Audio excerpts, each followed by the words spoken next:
مرحبا بكم في القناة كود مرابط لتعليم السياقة. هنا غادي تلقاو شرح مبسط بالدارجة لجميع السلاسل الكود والأسئلة ديال الامتحان. باش تضمنوا النجاح دعمونا بالاشتراك وتفعيل الجرس باش يوصلكم كل جديد.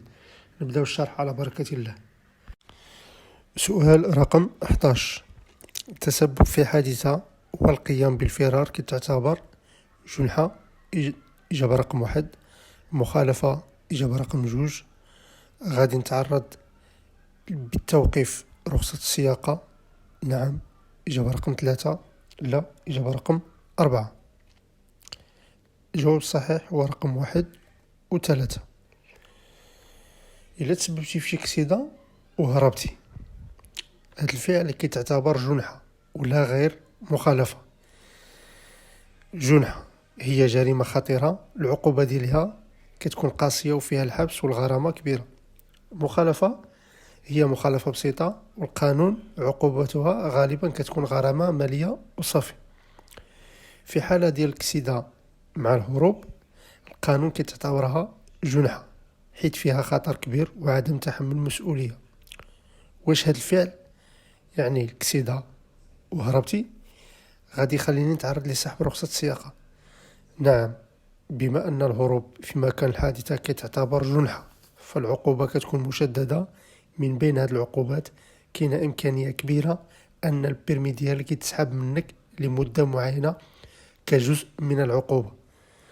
يعني الجواب الصحيح على حسب قانون ديال السير في المغرب أو مدونة السير بصفة عامة، التسبب في حادثة والهروب كتعتبر جنحة. جواب رقم 1. وغادي نتعرض للسحب ديال رخصة السياقة ديال البيرمي. جواب رقم 3. إذن أجوبة صحيحة هي 1 و3. سؤال رقم 12: كنسوق بسرعة 40 كيلومتر في الساعة، من الواجب عليا نقص من السرعة.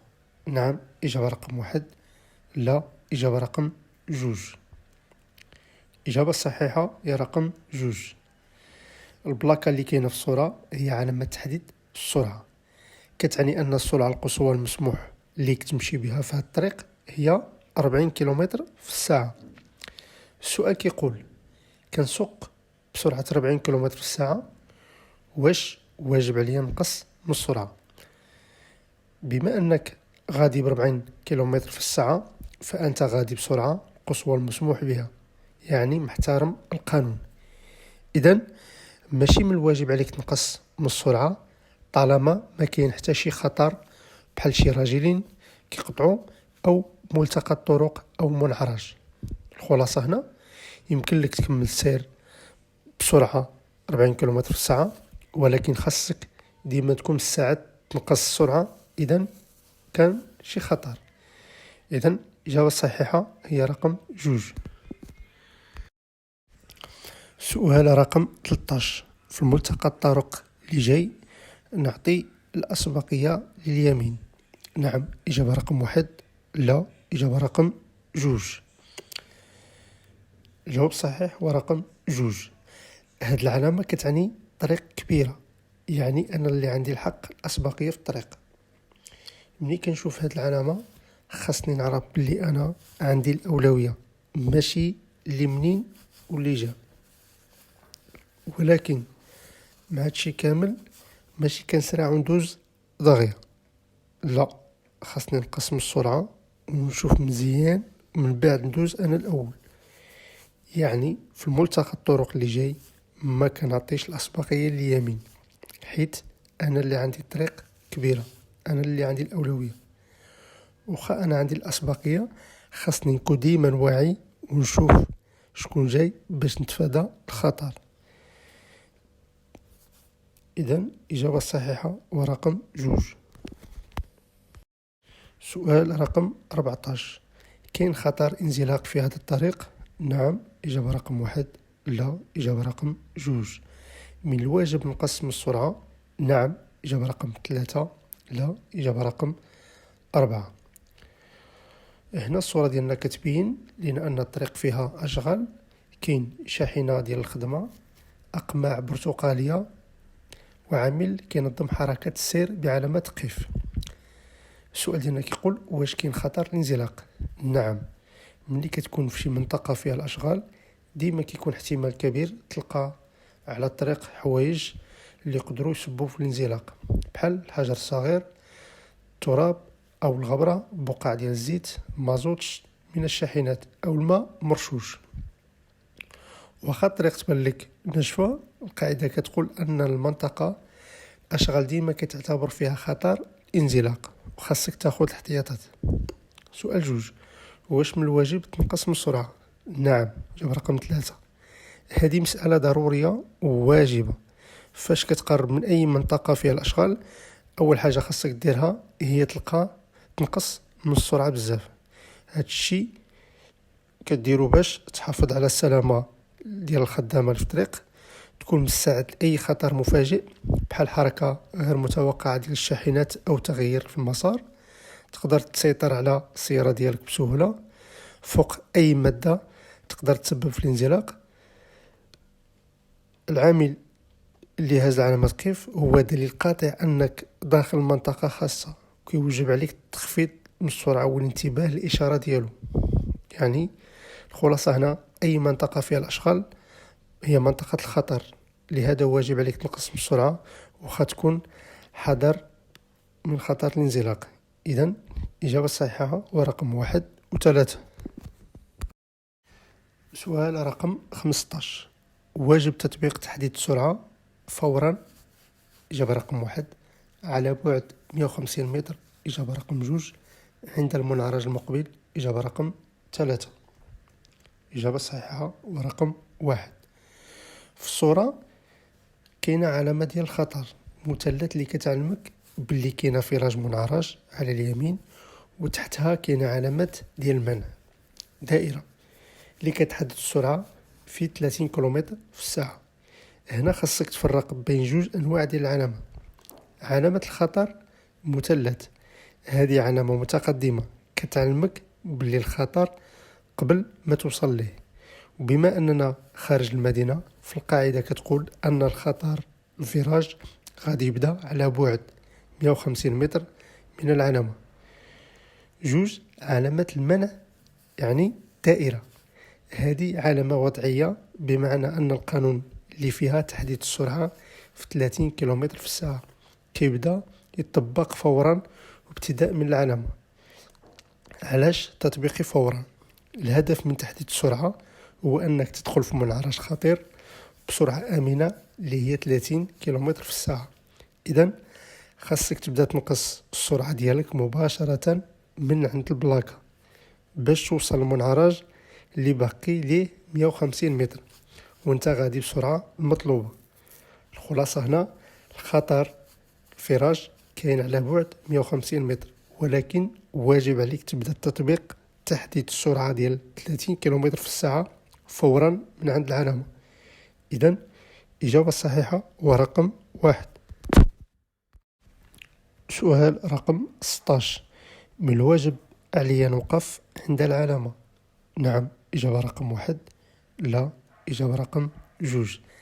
غادي نتعرض لتوقيف رخصة السياقة؟ نعم، إجابة رقم 3. لا، إجابة رقم 4. هنا السؤال ديالنا كيقول واش من الواجب عليك توقف عند العلامة؟ جواب صحيح ولا رقم 2. هذا السؤال فيه فخ.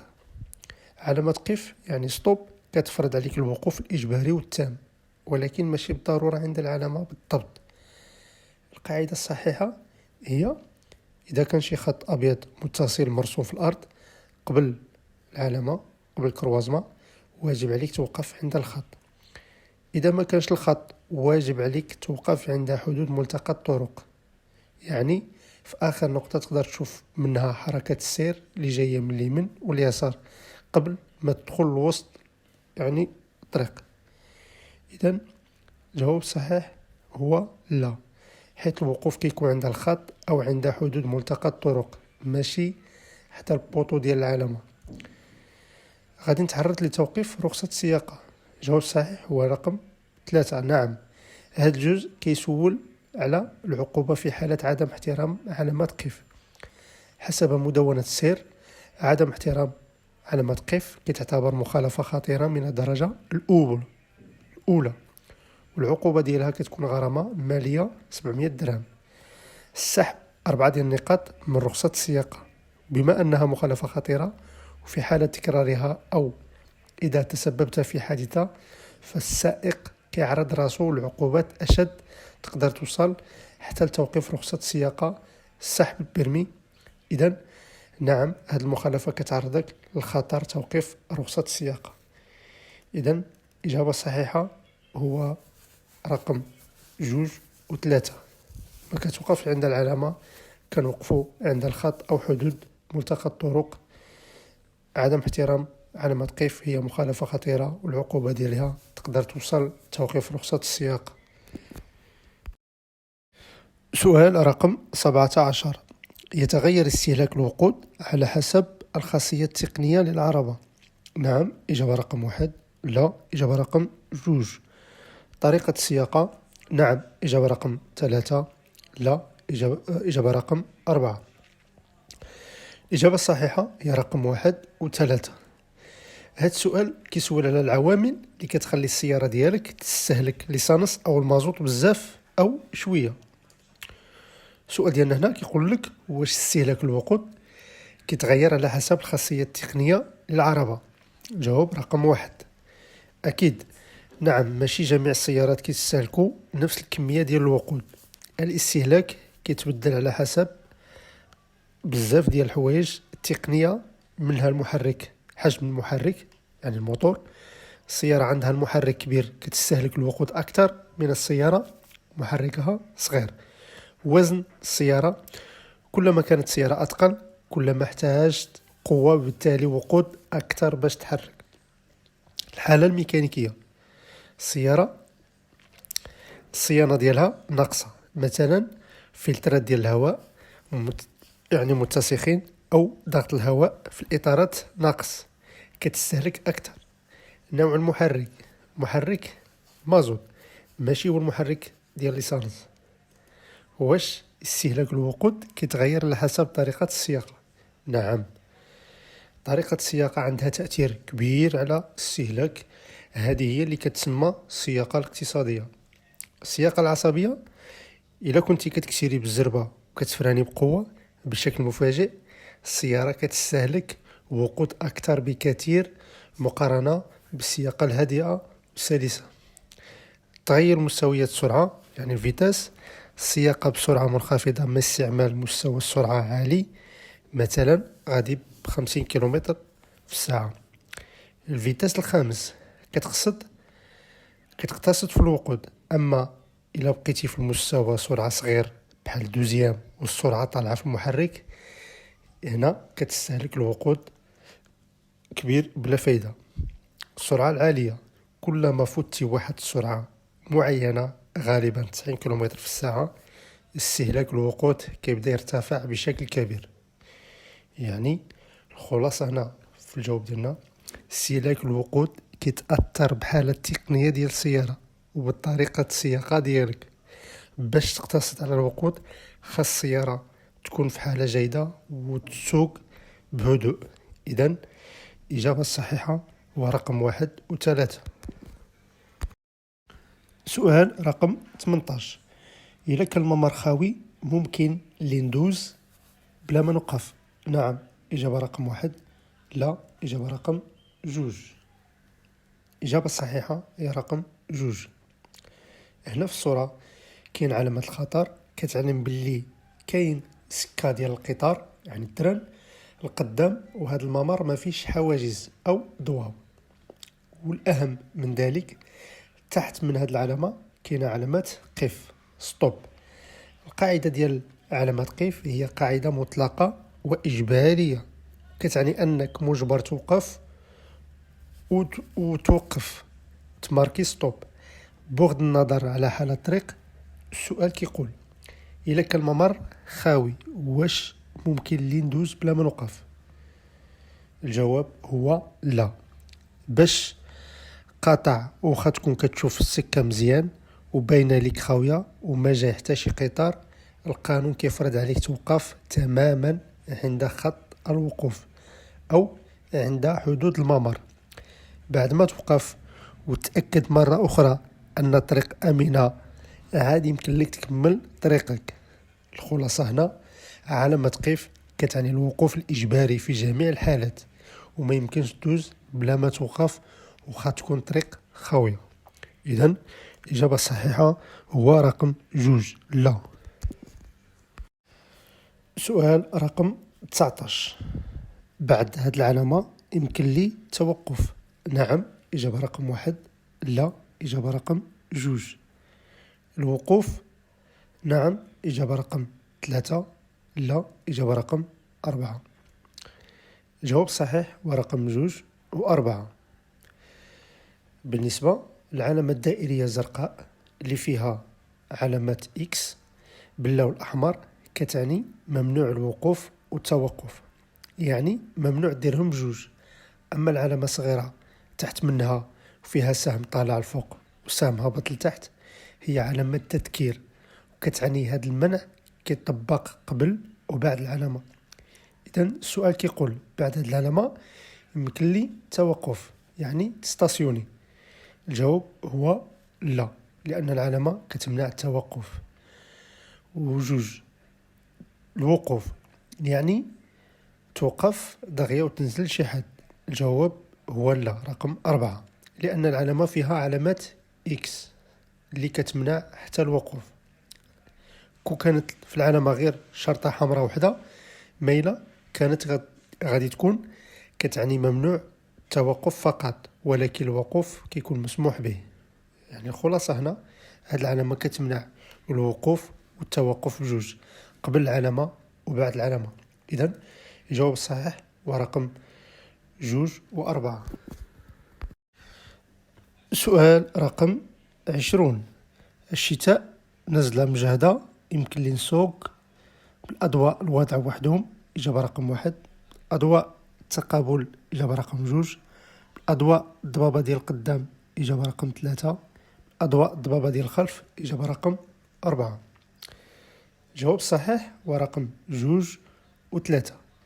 ملي كتكون الشتا كطيح مجهدة الرؤية كتنقص بشكل كبير، وكيولي من الضروري تستعمل الأضواء المناسبة باش تشوف الطريق مزيان وباش السيارة الأخرى تشوفك بوضوح.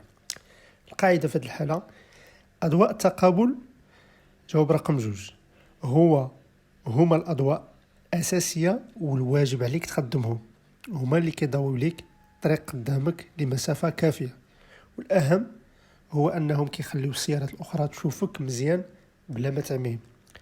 أضواء الضبابة ديال القدام رقم 3 من المستحسن تزيد معهم حتى الأضواء الضبابة الأمامية. هاد الأضواء كينتشر الضوء ديالهم بشكل واسع وقريب للأرض، وهذا الشيء كيعاونك تشوف الحاشية ديال الطريق مزيان، ويزيدك يوضح الرؤية في الشتاء القوية. علاش الأجوبة أخرى غلطة؟ أضواء الوضع وحدهم يعني رقم 1 هادو الضوء ديالهم ضعيف جدا وماشي كافي باش تشوف وتبان مزيان في الشتاء، وكيصلحوا غير باش تبان للناس ملي تكون واقف ماشي فاش تكون غادي. أضواء الضبابة ديال الخلف ممنوع تخدمهم في الشتاء. علاش؟ حيت الضوء ديالهم الأحمر قوي بزاف يعني مجهد، ومع انعكاس الضوء في الطريق الفازقة كيعمي السائق اللي جاي موراك ويقدر يسحب ليه راك كتفراني بشكل مفاجئ. كتستعملهم فقط فاش كتكون ضبابة كتيفة بزاف أو الثلج كيطيح. الخلاصة هنا فاش كتكون الشتاء مجهدة خاصك تخدم ديما أضواء ديال التقابل، ويمكن لك تزيد معهم أضواء ضبابة ديال القدام. إذن الإجابة الصحيحة هنا هو رقم 2 و3.